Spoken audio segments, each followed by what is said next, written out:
Neha fund house నుండి promotional email అందుకుంది.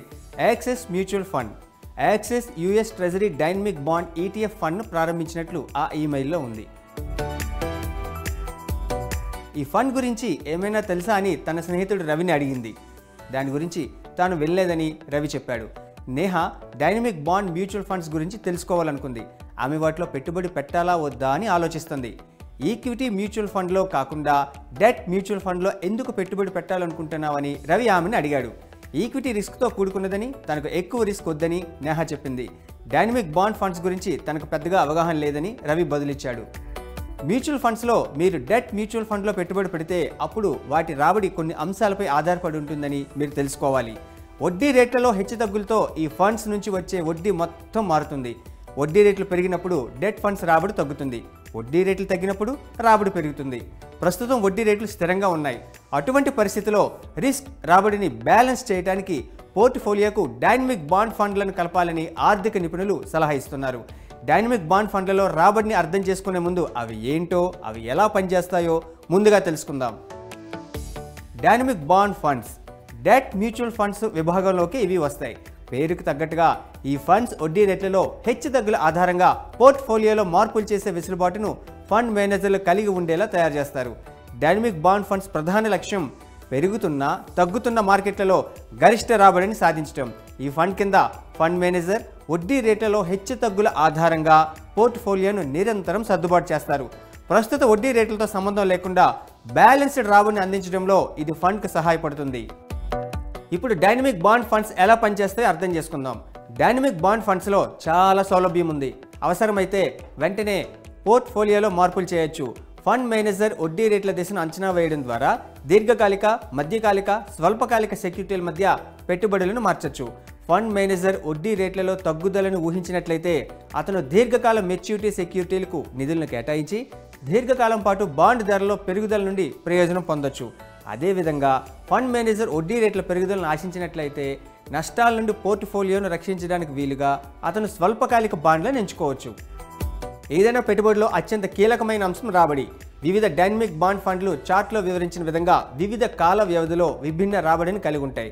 As mutual fund ప్రకారం డైనమిక్ బాండ్ ఫండ్ డిసెంబర్ 13, 2023 నాటికి 1 సంవత్సరంలో 7%, 3 ఏళ్లలో 5%, 5 సంవత్సరాల్లో సగటున 6% రాబడిని అందించింది.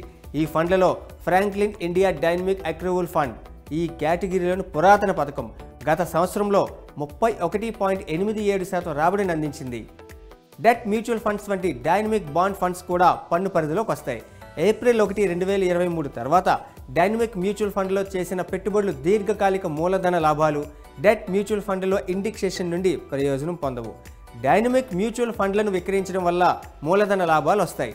అవి హోల్డింగ్ వ్యవధితో సంబంధం లేకున్నా వాటిపై పన్ను వర్తిస్తుంది.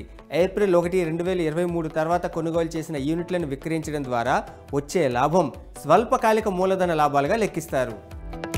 మీరు డెట్ మ్యూచువల్ ఫండ్లలో మార్చి 31, 2023 లేదా అంతకు ముందు పెట్టుబడి పెట్టినట్లయితే మీరు ఇండెక్సేషన్ ప్రయోజనాలకు అర్హులవుతారు.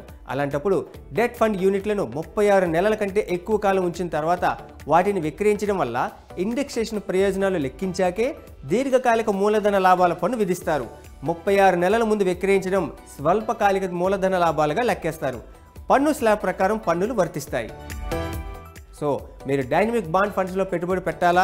గ్యారంటీ రిటర్న్ ఫిక్స్డ్ డిపాజిట్లతో పోలిస్తే డైనమిక్ బాండ్ ఫండ్స్ వంటి డెట్ మ్యూచువల్ ఫండ్లో పెట్టుబడి పెట్టడం వల్ల అతి పెద్ద ప్రయోజనం ఒకటి ఉంది. అదేంటంటే వడ్డీ రేట్లలో హెచ్చుతగ్గుల ఆధారంగా పోర్ట్ఫోలియోలో తక్షణ మార్పులు చేయగల సామర్థ్యం. డైనమిక్ బాండ్ ఫండ్స్ ఇతర డెట్ ఫండ్స్ లాగా వడ్డీ రేట్లలో మార్పులతో వాటి పోర్ట్ఫోలియోలు వెంటనే సర్దుబాటు చేస్తాయి. వాటి పెట్టుబడిదారులకు తగ్గ ఎంపికగా మారుస్తాయి. ప్రస్తుతం వడ్డీ రేట్లు ఎక్కువగానే ఉన్నాయని మార్కెట్ నిపుణులు అభిప్రాయపడుతున్నారు. డైనమిక్ బాండ్ ఫండ్లు భవిష్యత్తులో వడ్డీ రేట్లలో తగ్గుదల వల్ల ప్రయోజనం పొందుతాయి. రాబోయే 1 లేదా 2 సంవత్సరాల్లో ద్రవ్యోల్బణం నియంత్రణలోకి వస్తుంది.